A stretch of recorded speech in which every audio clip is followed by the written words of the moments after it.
One of the best things you can build in the new year to help you achieve your goals is a good process. Because with a good process, you can build anything. Let's talk about it. Hi, my name is Anthony Sani, and on #BeenThinking, I share productivity and personal development insights to help you achieve your best in life, career, and business. And on this episode, I want to talk about the power of a good process in helping you achieve your goals. One of my favorite quotes on goals is actually not directly about goals. It's the quote, "It takes many years to create an overnight success." I like this quote so much because it reminds me that often what people see on the outside as success, usually an event that signifies success, is really the result of a process that has been going on, usually behind closed doors and usually for much longer than we realize. The same is true for our goals. A goal accomplished is really the result of a process that has been going on for a long time.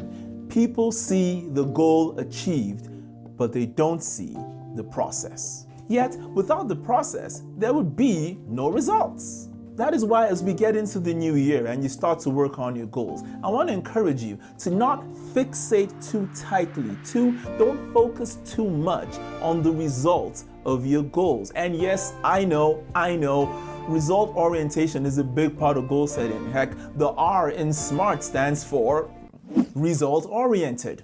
As good as results are, a better approach, indeed an approach that helps you get to those results, is to focus not on the results, but on the process. To ask yourself, what kind of process will greatly increase the chances that I will achieve the results that I want? This is good for many reasons. For one, it helps you pull control closer to you. You see, you can't always control outcomes, but you can at least control your actions. And because process is linked not to outcomes, but to your actions, you feel more in control, which is linked to your sense of well-being and also self-efficacy. I did a video on self-efficacy related to goals. You might want to check it out. I'll put it on the screen here somewhere. So that's the first reason why this is so good, is because it gives you a sense of control. Another reason it works is because the person you become on the journey to achieving your goal is actually just as important, I would argue maybe even more important than the achievement of that goal, and will in fact outlast the goal itself. Becoming a person who dedicates time and effort to health and wellness is more valuable in the long run than simply, say, losing 10 pounds. Becoming a writer who produces a page of writing a day is more valuable in the long run than the goal of writing the first draft of a book. Becoming a professional who invests time and effort consistently in learning is better than just completing an MBA or a new certification.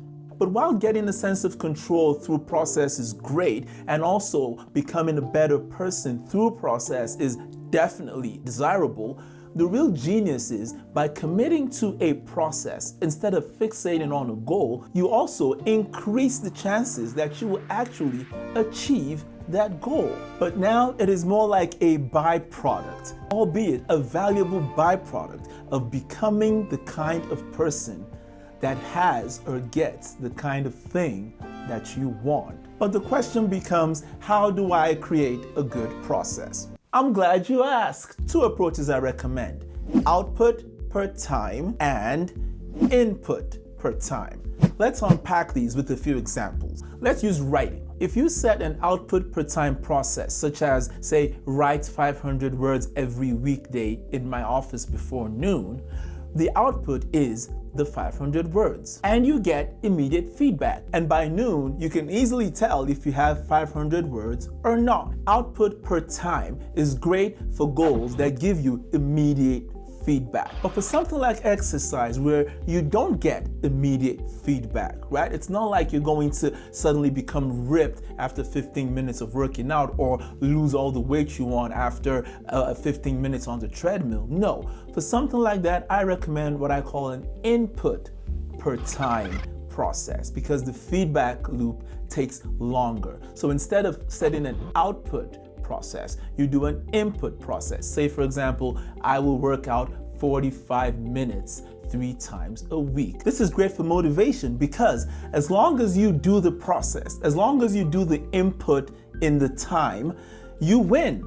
The healthy heart and bulging biceps, they'll come later naturally on their own in time. As you might imagine, you can apply this principle beyond writing and exercise to other aspects of your life and your goals specifically for this year. How many sales calls? Output. How many hours spent coding or debugging software or spent with family? Input. How many words written? Output, and so on. Instead of the result of the goal, you focus on the process. More deals closed, a killer software program, a happier home, your finished book.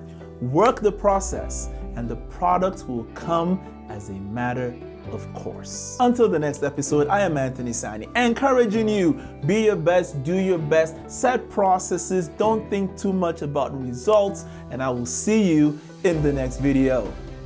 Bye for now.